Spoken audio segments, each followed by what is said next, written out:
नमस्कार। के भक्ति चैनल में आपका स्वागत है। आज हम आपको सुनाने जा रहे हैं जया एकादशी, जो कि माघ मास के शुक्ल पक्ष में पड़ने वाली एकादशी का नाम जया एकादशी है। एकादशी की तिथि भगवान विष्णु और भगवान विष्णु के अन्य अवतारों को समर्पित होती है। इस दिन खास तौर पर भगवान विष्णु के साथ माँ लक्ष्मी जी और भगवान श्री कृष्ण जी की पूजा का विधान है। जीवन में सफलता प्राप्त करने के लिए इस व्रत को अवश्य करना चाहिए। और कहा गया है कि जब मनुष्य का भाग भी साथ देना बंद कर देता है, तब उस समय इस दिन किए गए व्रत को असंभव से भी असंभव कार्य भी बड़ी आसानी से और बिना किसी बाधा के पूर्ण हो जाते हैं। हर क्षेत्र में, हर काम में मनुष्य को सफलता मिलती है। शास्त्रों में ब्रह्म हत्या को सबसे बड़ा पाप माना गया है। जया एकादशी रखने से पाप से भी मुक्ति मिल जाती है। इस व्रत को रखने से प्राणी की आत्मा को अंत में स्वर्ग लोक में स्थान मिलता है। आज के दिन भगवान विष्णु की श्रद्धा और भक्ति, पूजा, आराधना करने से, उपवास रखने से व्यक्ति को किसी भी जन्म में भूत प्रेत पिशाच की योनि में नहीं जाना पड़ता। और इस दिन व्रत रखने से चंद्र दोष से भी मुक्ति मिल जाती है। चंद्रमा का सीधा असर शरीर और आत्मा पर नहीं पड़ता, इसलिए मानसिक और हर प्रकार के शारीरिक कष्ट को निवारण करने के लिए इस दिन चंद्रमा से संबंधित उपाय भी करने चाहिए। चंद्र देवता की भी पूजा करनी चाहिए। और आज के इस वीडियो में आप जानने वाले हैं कि एकादशी की तिथि, सब शुभ मुहूर्त, व्रत कथा, पूजा के विधान के बारे में। किसी भी एकादशी का व्रत दो तरह से रखा जाता है। एक व्रत होता है निर्जला व्रत, जिसमें जल का भी त्याग किया जाता है, और दूसरा होता है फलाहारी, जिसमें दिन में एक समय खास तौर पर शाम की पूजा करने के बाद भक्तजन फलाहार और जल ग्रहण कर सकते हैं। फलाहारी व्रत रखने वाले भक्तों को दिन में भरपूर मात्रा में जल का सेवन करना चाहिए, लेकिन दूध और शहद का और स्तन त्याग कर देना चाहिए। जो भी भक्तजन किसी कारण से इस एकादशी का उपवास करने में समर्थ नहीं हो, तो ऐसे में कुछ नियमों का पालन करते हुए आपको तामसिक आहार से और बुरे विचारों से दूरी बनाकर रखनी चाहिए। नहीं तो इस पवित्र दिन पर किसी प्रकार के कामों को करने से बड़ा भारी पाप लगता है।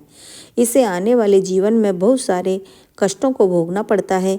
अधिकतर भक्त प्रश्न करते हैं कि क्या हम इस व्रत को शाम के समय अन्न ग्रहण कर सकते हैं, नमक का सेवन कर सकते हैं? तो देखिए, एकादशी व्रत के नियमों के अनुसार ही ऐसा नियम है कि इस व्रत में अन्न का पूरी तरह से त्याग हर व्रती को करना चाहिए। और इस व्रत में यदि आपकी सामर्थ्य निर्जल रहने की नहीं है, तो ऐसे में आप केवल फलों और जल का ही सेवन कर सकते हैं। इसके अलावा आप ड्राई फ्रूट्स ले सकते हैं, फलों का जूस ले सकते हैं, लेकिन किसी भी प्रकार के अन्न का या नमक का सेवन करने से बचना चाहिए। वर्ष भर में पड़ने वाली सभी एकादशी व्रत का महत्व समय समय पर धर्मराज युधिष्ठिर जी भगवान श्री कृष्ण बताते रहते हैं। ऐसे ही एक समय धर्मराज युधिष्ठिर ने हाथ जोड़कर विनीत भाव से भगवान श्री कृष्ण से पूछा कि मधुसूदन, अब आप कृपा करके मुझे माघ मास में शुक्ल पक्ष की एकादशी के संबंध में भी विस्तार पूर्वक बताइए। शुक्ल पक्ष की एकादशी में किस देवता का पूजन करना चाहिए और इस एकादशी व्रत की कथा क्या है, इसके करने से किस फल की प्राप्ति होती है? तब भगवान श्री कृष्ण इस प्रकार कहने लगे कि धर्मराज, माघ मास के शुक्ल पक्ष की एकादशी को जया एकादशी कहते हैं। इस एकादशी के उपवास से मनुष्य भूत प्रेत पिशाच आदि योनियों से मुक्त हो जाता है। अंत में इस एकादशी के उपवास को विधि अनुसार करना चाहिए। अब मैं तुमसे एकादशी के व्रत की कथा कहता हूँ, ध्यानपूर्वक श्रवण करो। एक बार देवताओं के राजा देवराज इंद्र नंदन वन में विहार कर रहे थे। चारों तरफ किसी उत्सव का माहौल था। गंधर्व गीत गा रहे थे और गंधर्व कन्या सर्वकन्या के माल्यवान नामक गंधर्व को देखा। उस पर आसक्त होकर अपने हाव भाव और उसे रिझाने का प्रयास करने लगी।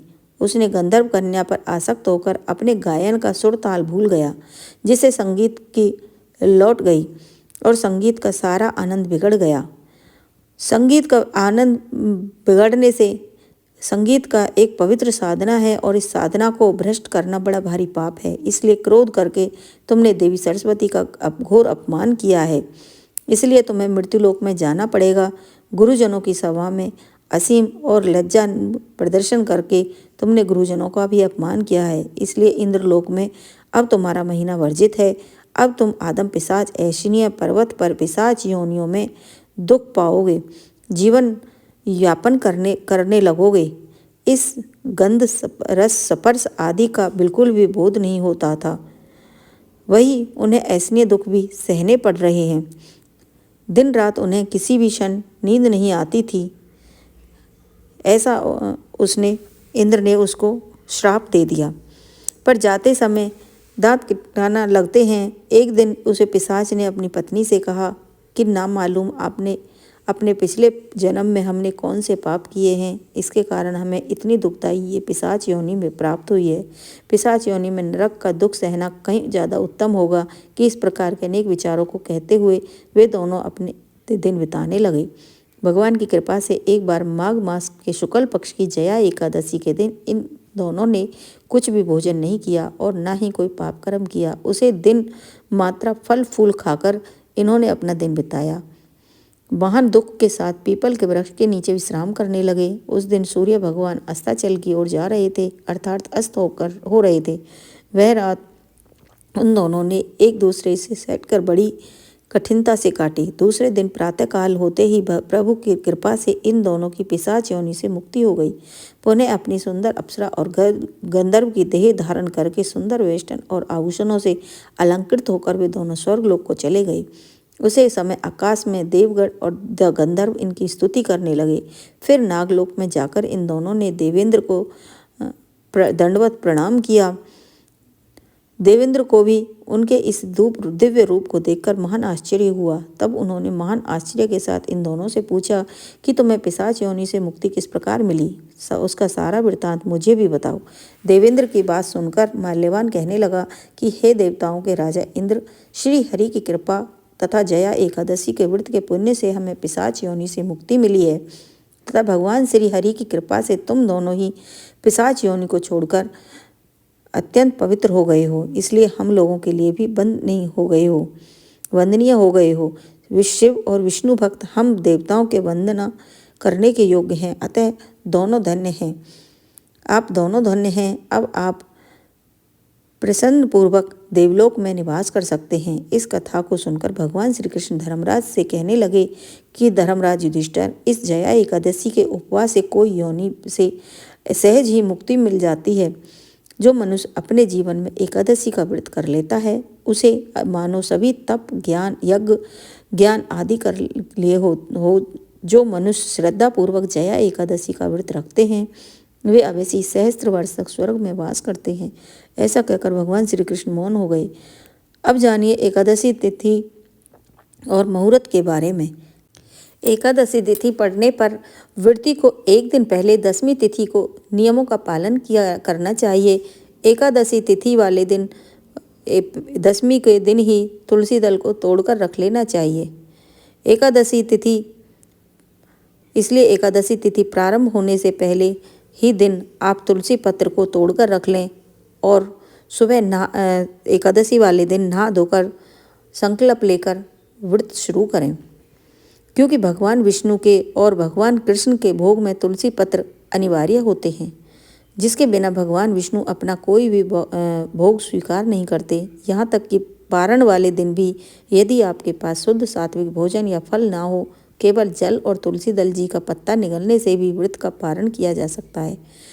लेकिन एकादशी के दिन आपको फल आदि का ही भोजन करना है और द्वादशी तिथि के दिन भी आपको कुछ बातों का ध्यान रखना होता है, जैसे कि इस दिन भी शुद्ध सात्विक भोजन करना ही चाहिए।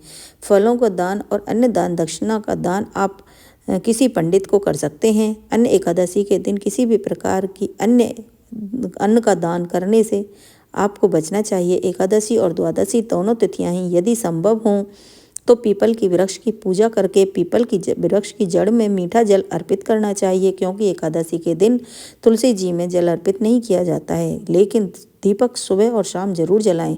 खास तौर पर शाम के समय आप तुलसी के पौधे में दीप जलाएं और द्वादशी तिथि को आप तुलसी जी में भी जल अर्पित करके कोई मीठा प्रसाद फल और तुलसी माता को अर्पित करके धूप दीप जलाकर तुलसी माता की आरती करके फिर आप अपना उपवास खोल सकते हैं। व्रत रखने वाले भक्तों को दसवीं तिथि के सूर्यास्त के बाद अन्न ग्रहण नहीं करना चाहिए और दसवीं तिथि में मसूर की दाल, बैंगन आदि या लहसुन प्याज से बने हुए भोजन का सेवन नहीं करना चाहिए। इसके अलावा महिलाओं और कन्याओं को सर से स्नान करके 10वीं तिथि को करना चाहिए, क्योंकि नियमों के अनुसार एकादशी के दिन सिर धोकर स्नान नहीं करना चाहिए। चावल का, चाहे वो अक्षत के रूप में हो या चावल से बनी हुई किसी भी वस्तु का हो, उसका त्याग करना चाहिए। एकादशी के दिन जरूर त्याग करना चाहिए। व्रत के दिन व्रती को सुबह जल्दी उठकर इस एक नदी में स्नान आदि से निवृत्त होकर 76 हल्के और पीले रंग के वस्त्र धारण करके भगवान के सामने बैठकर हाथ जोड़कर संकल्प लेना चाहिए। संकल्प लेते समय अपना नाम, अपने कुल का, गोत्र का और जिस महीने की, जो भी पक्ष की जो एकादशी हो उसका ध्यान करते हुए प्रार्थना करनी चाहिए कि श्री हरि, आज मैं पूर्ण श्रद्धा भक्ति से माघ मास के शुक्ल पक्ष की जया एकादशी का व्रत रखने जा रही हूँ। आपकी कृपा से मेरा यह व्रत सफल हो और मेरी जो मनोकामना है वो पूर्ण हो सके। इसके बाद संकल्प जल भगवान के चरणों को अर्पित कर दिया जाता है। भगवान विष्णु और माँ लक्ष्मी जी की प्रतिमा तस्वीर को स्नान कराकर उन्हें वस्त्र आभूषण अर्पित किए जाते हैं। भगवान विष्णु का चंदन का तिलक लगाकर पीले फूलों की माला अर्पित की जाती है। जनेऊ अर्पित किया जाता है। माँ लक्ष्मी जी को सिंदूर का तिलक लगाकर फिर धूप दीप जलाकर आप मंत्रों का जाप करते हुए, जैसे कि इस घर कलयुग में एकमात्र जिसमें अपार शक्ति है, हरे कृष्ण, इस मंत्र का मंत्र का जाप करते हुए आप एक एक पूजन सामग्री अर्पित करें। भगवान कृष्ण की पूजा इस दिन खास तौर पर करनी चाहिए। मंत्रों का जाप करके यदि हो सके तो श्री विष्णु सहस्त्र नाम का पाठ भी करना चाहिए। श्री नारायण कवच का पाठ करना चाहिए। व्रत की कथा पढ़कर इसे सुनकर सबसे अंत में आरती करके भगवान के केवल फलों का भोग लगाना चाहिए। जल के साथ फल, तुलसी दल अवश्य रखें। फिर पूजा में हुई गलतियों के लिए क्षमा याचना करते हुए दिन भर उपवास रखना चाहिए। इस उपवास में जितना हो सके कम से कम बोलना चाहिए और घर पर आए हुए सभी शिक्षक किसी भी याचक को खाली हाथ न लौटाएं। शाम को भी एक बार फिर से पूजा करें। भगवान को फलों का भोग लगाकर उन्हें फलों के प्रसाद के रूप में ग्रहण करें। यदि हो सके तो रात्रि जागरण करें, नहीं तो जितनी देर तक हो संभव हो भगवान के मंत्रों का जाप करें। अगले दिन सुबह जल्दी उठकर स्नान करके हाथ में जल पुष्प लेकर दान देने का संकल्प करें। फिर भगवान विष्णु की और महालक्ष्मी जी की, अपने सभी आराध्य देवी देवताओं और तुलसी जी की पूजा करें। मंदिर में कुछ ना कुछ दक्षिणा जरूर चढ़ाएं। उसका दान आप बाद में किसी भी योगी व्यक्ति को कर सकते हैं। आपकी जो भी सामर्थ्य हो, अन्न, धन, दक्षिणा, फल, मिठाई, वस्त्र, जो कुछ भी हो आप रखना चाहें वो आप सुबह की पूजा करते समय द्वादशी तिथि को रखें। फिर पूजा समाप्ति के बाद श्रद्धापूर्वक उसका दान कर दिया जाता है। फिर शुभ मुहूर्त में अपना व्रत खोला जाता है। व्रत खोलते समय आप केवल तुलसी दल से जल्द से व्रत खोल सकते हैं। फलों से, या यदि कि आपका कोई अन्य उपवास द्वादशी को नहीं है तो आप शुद्ध सात्विक भोजन जैसे कि दाल, रोटी, सब्जी, चावल से अपना व्रत खोल सकते हैं। द्वादशी तिथि को केवल 2 ही समय भोजन करना चाहिए। भोजन भी शुद्ध सात्विक होना चाहिए। बार बार इस दिन भोजन या बाहर का भोजन, किसी भी प्रकार का तामसिक भोजन करने से भी दोष लगता है। तो ये थी हमारी माघ मास में सुनी जाने वाली जया एकादशी की व्रत कथा। अगर आपको मेरी ये कथा पसंद आती है तो मेरी वीडियो को लाइक करें, मेरे चैनल को सब्सक्राइब करें और ज़्यादा से ज़्यादा शेयर करें। हो सके तो कमेंट करें। कमेंट में जय एकादशी माता लिखना ना भूलें। जय श्री कृष्णा। मिलते हैं ऐसी ही वीडियो में। जब तक के लिए जय श्री कृष्णा, राधे राधे। जय श्रीमन नारायण, माता लक्ष्मी की जय।